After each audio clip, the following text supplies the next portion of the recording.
Major topic అన్నా. తిరుమలలో గోశాలలో వైఎస్ఆర్సీపీ టైంలో బాగా చనిపోయింది. టీడీపీ కంటే కూడా వైఎస్ఆర్సీపీ టైంలోనే ఎక్కువగా గోవులు చనిపోయినాయి అని చెప్పేసి చెప్తున్నారు. మీరేమంటారు దానిపైన? ఇప్పుడు 10 నెలల కాలం అయింది సార్ వాళ్ళ అధికారంలోకి వచ్చి. టీటీడీ ఈఓగా శ్యామలరావు వచ్చి కూడా 10 నెలలు అయింది. నిజంగా వైఎస్ఆర్ కాంగ్రెస్ పార్టీ హయాంలో గోవులు చనిపోయి ఉంటే 10 నెలలుగా మీరు ఎందుకు బయట పెట్టలా? ఇదిగోండి 2019లో లేదా 2023లో అయింది చనిపోయినాయి, 22లో అయింది చనిపోయినాయి అని చెప్పి మీరు ఎందుకు బయట పెట్టలా? ఇప్పుడు ఎందుకు వచ్చి మాట్లాడుతున్నారు అంటే వైఎస్ఆర్ కాంగ్రెస్ పార్టీ మీద ప్రతి అంశాన్ని నెట్టేయాలి. ఎందుకు ఈ రోజు 100కు పైగా గోవులు చనిపోయినాయి అనేటటువంటి అంశం ఈ రోజు దేశవ్యాప్తంగా కాదు సార్, ప్రపంచ వ్యాప్తంగా ఉన్నటువంటి హిందువులు ఈ రోజు బాధపడుతున్నటువంటి పరిస్థితుల్లో ఆ నిందల్ని వైఎస్ఆర్ కాంగ్రెస్ పార్టీ మీద కేసేయాలి. అప్పుడు ఏదైతే లడ్డులో కల్తీ కలవకుండానే కలిసింది, జంతువులు కొవ్వు కలిసింది, అయోధ్యకు పంపించారు, ఇవన్నీ మాట్లాడినటువంటి వాళ్ళు సేమ్ మళ్ళీ జగన్మోహన్ రెడ్డి గారి మీద ఇది కూడా నెట్టేయాలి. ఏదన్నా జగన్మోహన్ రెడ్డి గారి హయాంలో జరిగిందని ఒకటి బురదల్లేస్తే ఇక వాళ్ళు దాని మీద కౌంటర్ ఇచ్చుకుంటారు అనేటటువంటిది క్లియర్ గా టీటీడీ ఈఓకి చంద్రబాబు నాయుడు గారి డైరెక్షన్ లో వచ్చింది. ఆ డైరెక్షన్ లో చెప్తున్నాడు. లేకపోతే ఇప్పుడు గోవులు మరణిస్తాం, కొన్ని సందర్భాల్లో నార్మల్ గా మరణిస్తాయి, దాన్ని ఎవరు కూడా తప్పుపట్టరు. కానీ గోవులు మరణిస్తే ఆ మరణించినటువంటి గోవులకి ఏ విధంగా మీరు వాటిని పూడ్చారు, ఏ విధంగా వాటికి సంబంధించి మీరు చేశారు, దాని తర్వాత అసలు ఆ గోవులు చనిపోవడానికి కారణం ఏంటి, ఏ రోజు ఏమేమి చనిపోయినాయి, ఈ విత్ డేటా మీరు మెయింటైన్ చేయాలి కదా.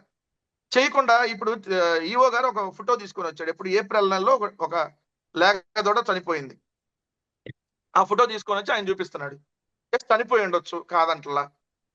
సో చనిపోయి ఉండొచ్చు, కానీ ఇప్పుడు మీ హయాంలో 100 చనిపోయినాయి అంటున్నావు. 100 కాదు, మీరు 20 30 చెబుతున్నారు. లేదు, పలానా డేట్ వైజ్ ఇవ్వండి.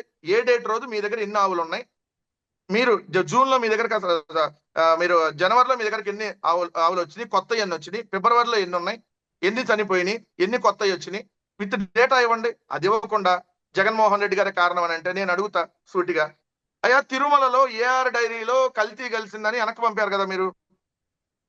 అది ఎవరి హయాంలో? మీ హయాంలోనే కదా. మీరు ఈవోగా వచ్చినప్పుడే కదా. దానికి వైఎస్ఆర్ కాంగ్రెస్ పార్టీకి సంబంధం ఏంటి? జంతువుల కొవ్వు కలవకపోయినా కలిసిందని చెప్పి కొవ్వెక్కి మాట్లాడారు కదా, అది మీ హయాంలోనే కదా జరిగింది. 2, మీరు ఈవోగా వచ్చిన తర్వాత ఏదైతే 11/7/2024 అంటే జులై 11న శ్రీవారి క్యూ లైన్ లో యూట్యూబర్ లో ఫ్రాంక్ వీడియో ఎవరి హయాంలో జరిగింది? మీరు ఈవోగా ఉన్నప్పుడే కదా. 17/11/2024 తిరుమలలో అన్యమత పాటలు పాడుతూ రీల్స్ 2 మహిళలపై తర్వాత కేసు పెట్టారు.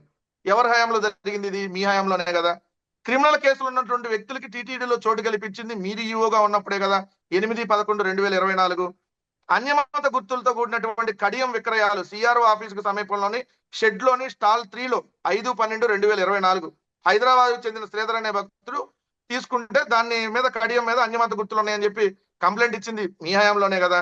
లడ్డు విక్రయ కేంద్రంలో అగ్ని ప్రమాదం 13/1/2025 మీ హయాంలోనే కదా. 14/1/2025 తిరుమల ఘాట్ రోడ్ లో రక్షణ గోడను ఢీకొన్నటువంటి బస్సు 9 మందికి గాయాలు, 18 మంది ప్రయాణికులతో వెళ్తుంటే సగం మందికి గాయాలని, అది ఎవరి హయాంలో? మీ హయాంలోనే కదా.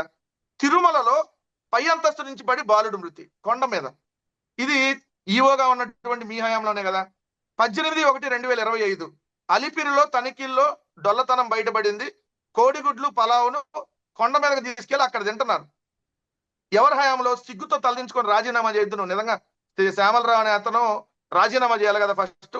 అట్లానే తిరుమల ఘాట్ రోడ్ లో అదుపు తప్పి కార్లు బస్సులు ప్రమాదాలు 19/1/2025 మొదలుకొని ఇలా రోజు జరుగుతూనే ఉన్నాయి కదా. టీటీడీ పాలక మండలి సభ్యుడు బూతు పురాణాలు, దేవస్థానంలో ఉండి బూతు పురాణాలు తిట్టింది 18/2/2025 మీ హయాంలోనే కదా. ఏదైతే 12/4/2025 శ్రీవారికి నైవేద్యం ఆలస్యం, ఎంత పెద్ద అపచారం అండి. దేవుడికి నైవేద్యం కూడా టయానికి పెట్టలేనటువంటి దిక్కుమాలిన స్థితిలో నువ్వు ఒక ఈవోగా ఉండి నిజంగా మాట్లాడాలంటే నువ్వు అసలు పనికిరావు. అక్కడ ఫస్ట్ రాజీనామా చేయాలి. ఎందుకంటే దేవుడికి 15 నిమిషాలు నైవేద్యం ఆలస్యంగా ఎవడన్నా పెడతాడా అండి? 140 కోట్ల మంది హిందువుల ఆరాధ్య దైవం అయినటువంటి వెంకటేశ్వర స్వామికి నైవేద్యం కూడా పెట్టలేనటువంటి దిక్కుమాలిన స్థితిలో నువ్వు ఈవోగా ఉండి నువ్వు టీటీడీ ఈవోనా, టీడీపీకి ఈవోనా? ఇది నీ హయాంలో జరిగింది కదా. 100కు పైగా గోవులు నీ హయాంలోనే కదా మరణించినాయి కేవలం 3 నెలల కాలంలో. టీటీడీ అన్నప్రసాదంలో జర్రి వచ్చింది నీ హయాంలోనే కదా. అలిపిరిలో తనిఖీలు దాటుకొని మరి పైన కొండ మీదకి కారు వెళ్ళింది AP 40C J4413, ఏది యెహోవా పేరుతో వెనకాల యెహోవా ప్రార్థనలకు సంబంధించినటువంటి కీర్తనలు రాసినటువంటి కారు పైకి ఎట్లా వెళ్తది?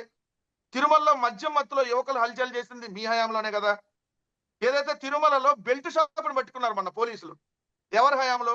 మొన్న 3-4 రోజుల క్రితం చూస్తే 12/4/2025 చెప్పులతో దర్శనానికి వెళ్ళినటువంటి వివిఐపీలు చెప్పులతో చెప్పులతో దర్శనానికి క్యూ లైన్ లో వెళ్ళి లోపలికి వెళ్ళే దగ్గర పట్టుకున్నారు. అట్లానే ఏడుకొండల స్వామికి కునుకు కరువు అని చెప్పి స్వయాన మీ పత్రికలే రాస్తున్నాయి కదా, స్వామివారికి సేద తీరే సమయం కూడా ఇవ్వటం లేదు అని. మరి ఇలాంటి టీటీడీని ఇలా అపచారాలకు గురి చేస్తా, గోవిందుడిని ఈరోజు అపచారానికి గురి చేస్తూ ప్రపంచవ్యాప్తంగా ఉన్న హిందువుల భక్తుల్ని ఈరోజు బాధ పెడుతూ ఇన్ని రకాలుగా మీరు వచ్చిన 10 నెలల్లో ఇన్ని వందల సంఖ్యలో ఇన్ని ఇన్సిడెంట్లు కనపడతా ఉంటే మరి అన్ని వైసీపీ అంట, అన్ని వైకాపాకి సంబంధం అంట. మీరు మర్చిపోయిన పాయింట్స్ కూడా ఉన్నాయి. అది ఆలయం పైన హెలికాప్టర్లు ఫ్లైట్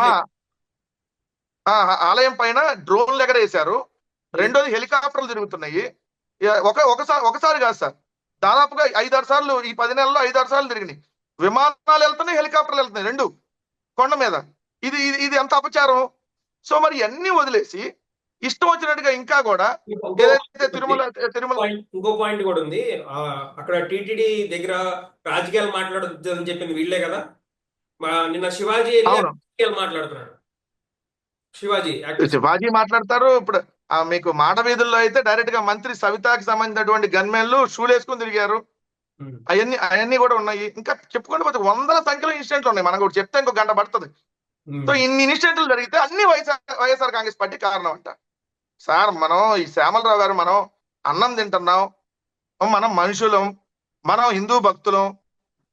హిందూ భక్తులుగా ఉండి హిందువులకు సంబంధించి హిందూ దేవుళ్ళని ఇంత ఘోరంగా అవమానకర రీతిలో మీ హయాంలో ట్రీట్ చేస్తా మళ్ళీ వైఎస్ఆర్ కాంగ్రెస్ పార్టీ మీద ఆపాదించేయటం అంటే ఒకసారి ఆ దేవుడు కూడా మిమ్మల్ని క్షమించడు. ఇప్పటికైనా మీరు అవన్నీ ఇంకోసారి మాట్లాడటం మానుకోమని చెప్పి చెబుతామని. ఇంకొకటి, అక్కడ గోశాల కట్టింది అసలు మీ హయాంలో అని చెప్పి నిజమేనా? అది మీరే కట్టింది? అవును, గోశాల వైఎస్ఆర్ కాంగ్రెస్ పార్టీ హయాంలో గోశాల అనేది ప్రారంభమైంది. ఆ గోశాల ప్రారంభమైనాక అనేక గోవులు బయట నుంచి కూడా తీసుకొని వచ్చి, ఏదైతే ఈ గోవులు ఎక్కడైతే బయట వదిలేస్తారో ఆ వదిలేసి కూడా తీసుకొని వచ్చి ఇక్కడ మనం సురక్షితంగా ఏదైతే ఇక్కడ చేర్చి నిరంతరం పర్యవేక్షణలో ఉండేది. ఎందుకు సార్ అసలు శ్రీవాణి ట్రస్ట్ అనేది జగన్మోహన్ రెడ్డి గారి ప్రభుత్వంలో శ్రీవాణి ట్రస్ట్ వచ్చిన తర్వాత కొన్ని వేల ఆలయాలు నిర్మాణం జరిగినాయి కొత్తవి. సో ఆ శ్రీవాణి ట్రస్ట్ తో వచ్చేటటువంటి ఆదాయాలతో ఈ రోజు ఎక్కడ ఉంది చెప్పండి? శ్రీవాణి ట్రస్ట్ కు మాత్రం డబ్బులు తీసుకుంటారు. 10,000 టికెట్లు అమ్ముతున్నారు ఈ రోజు కూడా. మరి ఆ వచ్చిన డబ్బుల్ని ఈ 10 నెలల కాలంలో ఏ గుడికి ఉపయోగించారు చెప్పమనండి? ఇదిగో పలానా గుడికి సంబంధించి ఎంత ఇచ్చాం. అంతకుముందు సమతా ట్రస్ట్, టీటీడీ రెండు ఆధ్వర్యంలో ఫౌండేషన్, సమతా ఫౌండేషన్ అనుకుంటా, I think Samata foundation and TTD రెండిటి ఆధ్వర్యంలో ఏదైతే దళిత వాడల్లో కావచ్చు, లేదంటే బహుజన వాడల్లో హిందువుల దేవాలయాల నిర్మాణాలకు సంబంధించి టీటీడీ డబ్బులు ఇచ్చింది. టీటీడీ డబ్బులు ఇచ్చి కొన్ని వేల ఆలయాల నిర్మాణం జరిగింది టీటీడీ జగన్మోహన్ రెడ్డి గారి హయాంలో టీటీడీ ఆధ్వర్యంలో. మరి ఇప్పుడు ఈ 10 నెలలుగా కూడా 10,000 టికెట్లు తీసుకుంటున్నారు కదా శ్రీవాణి ట్రస్ట్ కి. మరి డబ్బులని ఏం చేశారు? ఎక్కడ ఏ ఆలయాలకు ఇస్తున్నారు? దాని మీద ఇప్పటి వరకు వివరం లేదు. రెండోది, తిరుమలలో 6 భక్తులు మొన్న చనిపోయారు. చూసారు కదా ఎంత పెద్ద ఇన్సిడెంట్. ఇందా నేను చెప్పడం మర్చిపోయాం, అది చాలా పెద్ద ఇన్సిడెంట్. 6 భక్తులు తిరుమల తిరుపతి దేవస్థానం చరిత్రలో లేదు ఇప్పుడు వరకు. టికెట్ల కోసం వచ్చి క్యూ లైన్ లో 6 చనిపోవటం అనేది చరిత్రలో లేదు. ఏదైతే వీళ్ళు 6 చంపేశారు, ఇవన్నీ మీ హయాంలో ఇన్ని పాపాలు మీరు మూటగట్టుకొని ప్రధాని వైఎస్ఆర్ కాంగ్రెస్ పార్టీ మీద వేస్తే అట్లా. సో టీటీడీ ఈఓగా మీరు పనిచేయండి, కానీ టీడీపీకి ఈఓ గాను అధికార ప్రతినిధి గాను దయచేసి పనిచేయవద్దని చెప్పి శ్యామలరావు గారికి హెచ్చరిస్తా ఉన్నాం. మీరు ఇంకా కొన్ని పాయింట్స్ 50 కోట్లు టీటీడీ నుంచి రాష్ట్ర ప్రభుత్వానికి ఇచ్చారండి, నిజమేనా? 50 కోట్లు ఇప్పుడు ఎట్లా ఉంటుందంటే సార్, ఇప్పుడు టీటీడీకి రాష్ట్ర ప్రభుత్వానికి డబ్బులు ఇవ్వడానికి అసలు సంబంధం లేదు. వాస్తవం ఏంటంటే తిరుమల కింద తిరుపతి అభివృద్ధి కూడా లేదు లెక్క ప్రకారం ఇవ్వడానికి. ఏదైనా దేవాలయాల అభివృద్ధికి మాత్రం వినియోగించుకోవాలి. నార్మల్ గా తిరుపతి కార్పొరేషన్ కు సంబంధించినటువంటి అభివృద్ధి కార్యక్రమాల్లో కూడా తిరుమల డబ్బులను ఉపయోగించడానికి వీల్లేదు. వాళ్ళు దాని మీద అంతకుముందు ఒక ప్రపోజల్ పెడితే, ఎందుకంటే తిరుమల అంటే తిరుపతి రెండు వేరు కాదు మన దృష్టిలో. తిరుపతి అనేది బాగుంటేనే పైన తిరుమలకు వెళ్ళాలంటే తిరుపతి నుంచే వెళ్ళాలి. సో దాని అభివృద్ధి కార్యక్రమాలు ఖర్చు పెట్టడానికి ఒక ప్రపోజల్ పెడితేనే మేము ఆల్రెడీ 1,600 కోట్లు దుర్వినియోగం చేశామని చెప్పి మా మీద దుష్ప్రచారం చేశారు ఆల్రెడీ. కానీ ఇప్పుడు మరి రాష్ట్ర ప్రభుత్వానికి 50 కోట్ల డబ్బులు వచ్చినాయి అంటే మరి అన్ని ఆరోపణలకి ఖచ్చితంగా సమాధానం చెప్పాలి. వాళ్ళు చెప్పకుండా ఇంకా దాటవేసే ధోరణిని ఉపయోగిస్తూ మాట్లాడితే వైఎస్ఆర్ కాంగ్రెస్ పార్టీ, మాట్లాడితే జగన్మోహన్ రెడ్డి గారు. ఇందా చెప్పా కదా అయ్యా, తిరుమలలో ఎందుకు తొక్కిసలాట జరిగిందంటే అబ్బో జగన్మోహన్ రెడ్డి గారు అప్పుడు ఈ టికెట్లు వైకుంఠ ఏకాదశికి ఇంతమందికి టికెట్లు ఇవ్వడానికి ఆయనే పెట్టాడు, అందుకని జరిగింది. ఆయన పెట్టి ఆయన హయాంలో జరగాలి, మీ హయాంలో ఎందుకు జరిగిందంటే ఆయన పెట్టాడు కాబట్టి జరిగింది. అయ్యా తిరుపతిలో ఎందుకు ఇప్పుడు తిరుపతి జర్రి వచ్చిందంటే అమ్మో జగన్మోహన్ రెడ్డి గారు అప్పుడు ముఖ్యమంత్రిగా ఉన్నారండి, అప్పుడు ముఖ్యమంత్రిగా ఉండి ఇప్పుడు జర్రి రావడానికి సంబంధం ఏంటి? తిరుమలలో ఎందుకు ఆ, మీరు పైన పలావు కోడిగుడ్లు పలావు తీసుకొని వెళ్ళారు, బిర్యానీ తింటున్నారు పైన అంటే అమ్మో జగన్మోహన్ రెడ్డి గారి హయాంలో అదేదో జరిగిందండి. వాళ్ళు ఇప్పుడు వైఎస్ఆర్ మీ హయాంలో క్వశ్చన్ అడుగుతుంటే వాళ్ళు వైసీపీ ఎంత దారుణంగా ఉంటుంది వాళ్ళు. అదే ఓకే ఓకే ఓకే థ్యాంక్స్ అన్న, చాలా చక్కగా జరిగింది ఇంటర్వ్యూ. ఇలాంటి మరిన్ని ఇంటర్వ్యూస్ థ్యాంక్ యూ. డైలీ చేద్దాం చూసుకొని. Thank you for watching. Thank you so much.